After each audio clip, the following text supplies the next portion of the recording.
Hi viewers, అందరికీ నమస్కారం. వారాహి అమ్మవారి పూజను 9 రోజుల పాటు చేయాలి.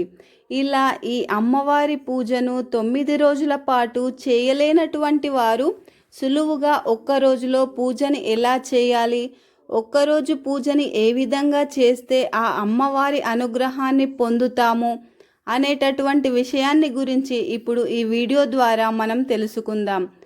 అంతకన్నా ముందుగా మా వీడియోకి ఒక లైక్ వేసి షేర్ చేసి సబ్స్క్రైబ్ చేసుకోండి. మీ సపోర్ట్ మాకు చాలా అవసరము. అయితే అమ్మవారి పూజలు ఏ విధంగా చేయాలి, అలాగే ఉదయం పూట చేయాలా లేదా సాయంత్రం సమయంలో చేయాలా, వారాహి అమ్మవారి విగ్రహం ఇంట్లో లేనటువంటి వారు ఈ అమ్మవారి చిత్రపటాన్ని అయినా పెట్టుకోవచ్చును. అలాగే చాలామందికి చిన్న సందేహం కలుగుతుంది. ఈ వారాహి అమ్మవారి పూజని 9 రోజులు వీలు కాలేదు అనుకున్నటువంటి వారు 5 రోజులు కానీ లేదా 3 రోజులు కూడా చేయవచ్చును. ఇలా 3 రోజులు కూడా వీలు కాదు అని అనుకునేటటువంటి వారు పంచమి తిథి వస్తుంది కదా, ఆ రోజున ఒక్కరోజు పూజ చేసినా సరిపోతుంది. వారాహి అమ్మవారి పూజను 9 రోజులు చేస్తాము అని అనుకునేటటువంటి వారు అధికమైన నియమనిష్టలను పాటించాల్సిన అవసరం ఉంటుంది. ప్రతినిత్యం కూడా తలస్నానం చేయాలి. అలాగే భూషయనం అంటే 9 రోజుల పాటు కూడా నేలపైనే పడుకోవాలి. అంతేకాకుండా భార్యాభర్తలిద్దరూ కలయిక కూడా నిషిద్ధము. ఈ నవరాత్రులు ముగిసే వరకు కూడా మాంసాహారాన్ని ముట్టుకోకూడదు. సాత్విక ఆహారాన్ని మాత్రమే తీసుకోవాలి. ఈ వారాహి అమ్మవారి పూజను ఏటి సూతకం ఉన్నటువంటి వారు, అలాగే మైలు ఉన్నటువంటి వారు ఈ పూజని అస్సలు చేయకూడదు. ఎందుకనగా ఈ అమ్మవారు చాలా శక్తివంతమైనది.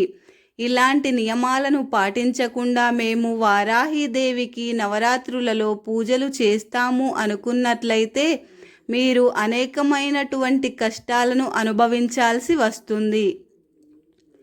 మేము ఖచ్చితంగా ఈ నియమనిష్టలను పాటించి భక్తి శ్రద్ధలతో ఈ పూజని చేస్తాము అనుకునేటటువంటి వాళ్ళు ఈ వారాహి అమ్మవారికి ప్రాణప్రతిష్ఠను చేసి పూజను చేయండి. అలా చేయడం కుదరని వాళ్ళు ఏదైనా గురువుగారి ఆధ్వర్యంలో ఉపాసన చేయాలి. లేదంటే మీకు దగ్గరగా బ్రాహ్మణులు ఎవరైనా ఉంటే వారిని ఇంటికి తీసుకువచ్చి పూజను చేయించాలి. వరలక్ష్మి వ్రతాన్ని గురువుగారు లేకపోయినా, అలాగే బ్రాహ్మణులు లేకపోయినా మనము ఈ వ్రతాన్ని వరలక్ష్మి అమ్మవారి చిత్రపటం పెట్టుకొని బియ్యాన్ని పోసి కలశం పెట్టుకొని పండ్లు పలహారాలు పుష్పములు వేసి చక్కగా హారతి పాటలు పాడి నమస్కరించుకున్నట్లయితే ఆ వరలక్ష్మీదేవి మనకు వరాల జల్లులను కురిపిస్తుంది. దీనిలో ఎటువంటి సందేహము లేదు. ఈ పూజను ఈ విధంగా చేసినా కూడా మనము భయపడాల్సిన అవసరం అంతకన్నా లేదు. అదేవిధంగా సరస్వతీదేవి ఫోటోను పెట్టుకొని కలశం పండ్లు పలహారాలు నైవేద్యం పెట్టి పుష్పాలు వేసి హారతి ఇచ్చి నమస్కరించుకున్నా కూడా మనకు ఎలాంటి తీవ్రమైనటువంటి ఫలితాలను కలుగజేయదు. అలాగే లలితాదేవి అమ్మవారు సాత్వికంగా చిరునవ్వు నవ్వుతూ ఉంటుంది కదా, ఈ లలితాదేవి అమ్మవారికి కూడా ఈ అమ్మవారి చిత్రపటాన్ని పెట్టుకొని బియ్యం పోసి కలశం పెట్టుకొని పండ్లు పలహారాలు పుష్పములను వేసి హారతి ఇచ్చి నమస్కారం చేసుకున్నా కూడా మీకు ఎలాంటి తీవ్రమైన పరిణామాలను జరగవు.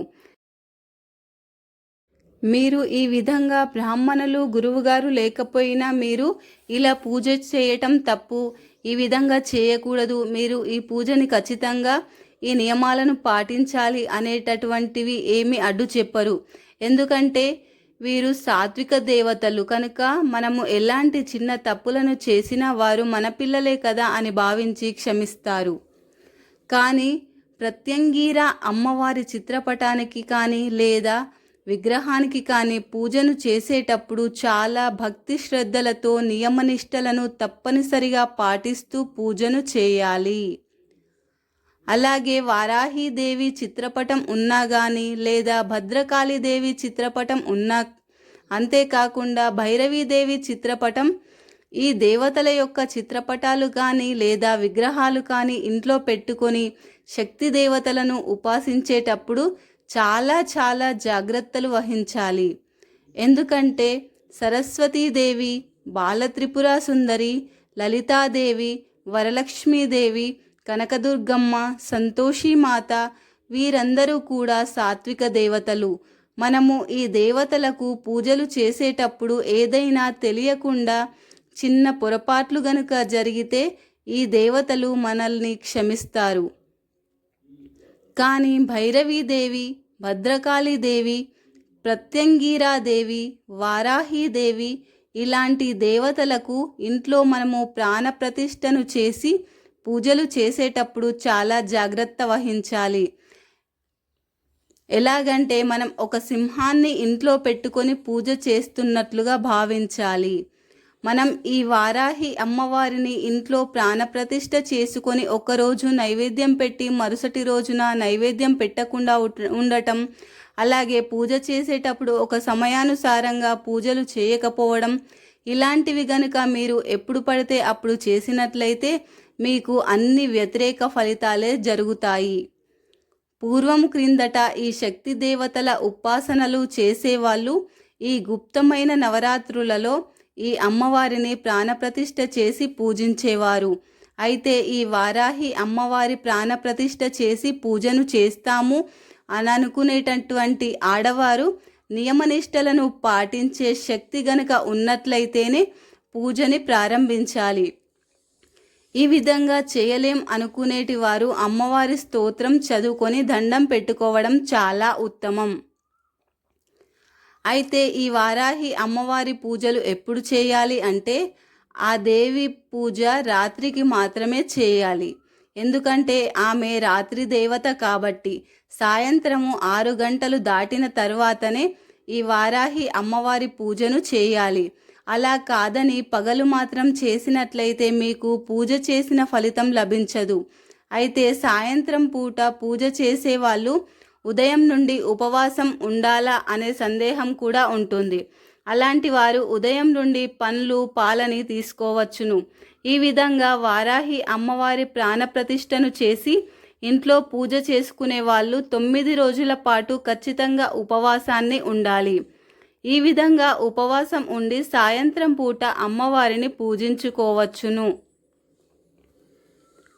ఈ అమ్మవారి పూజను 9 రోజుల పాటు చేయలేము అని అనుకునేటటువంటి వారు ఏమి చేయాలంటే కనీసం 5 రోజుల పాటైనా పూజ చేసుకోవచ్చును.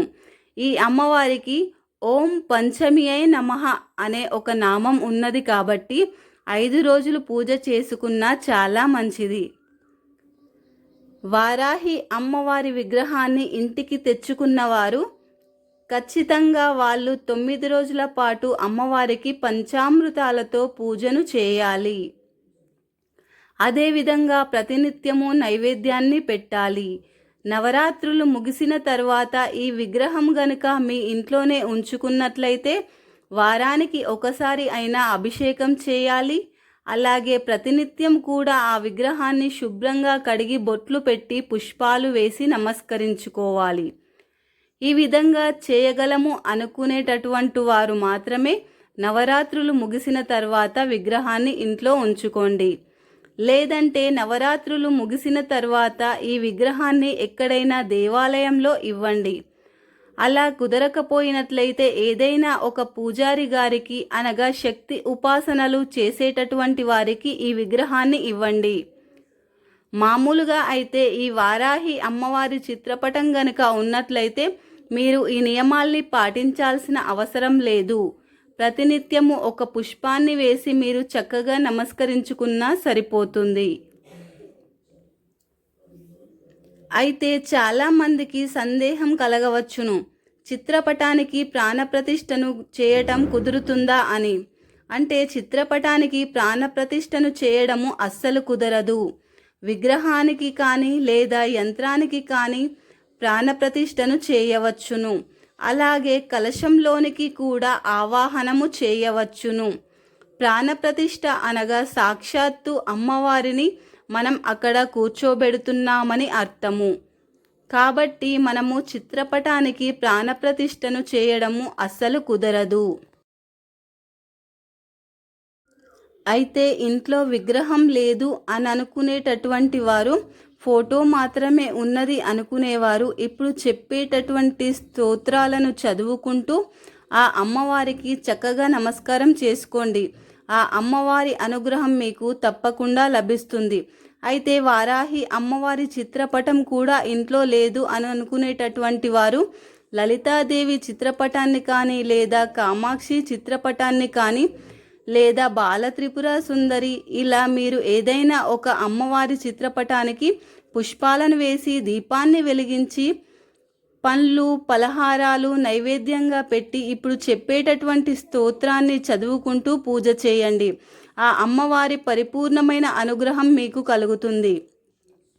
ఈ మంత్రం మహాశక్తివంతమైనది, ద్వాదక స్తోత్రం. ఈ స్తోత్రాన్ని ఎవరైనా చాలా ఈజీగా చదవగలరు.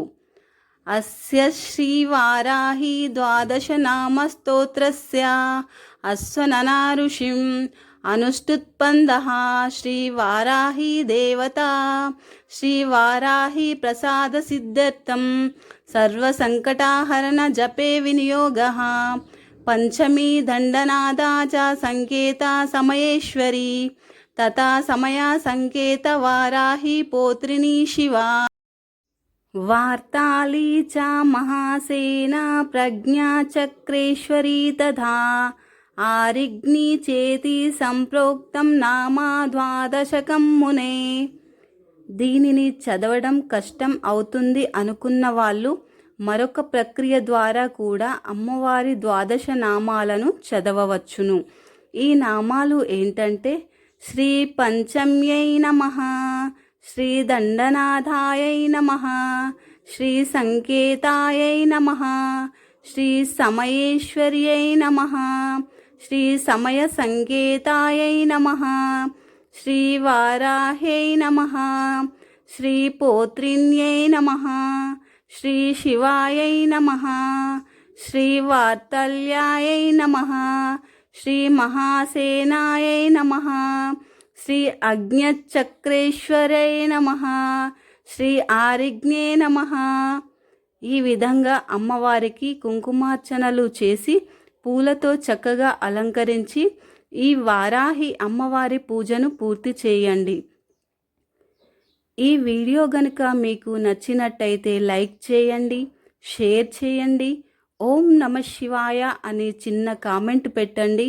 అలాగే సబ్స్క్రైబ్ చేసుకోవడం మర్చిపోకండి ఫ్రెండ్స్. ధన్యవాదములు.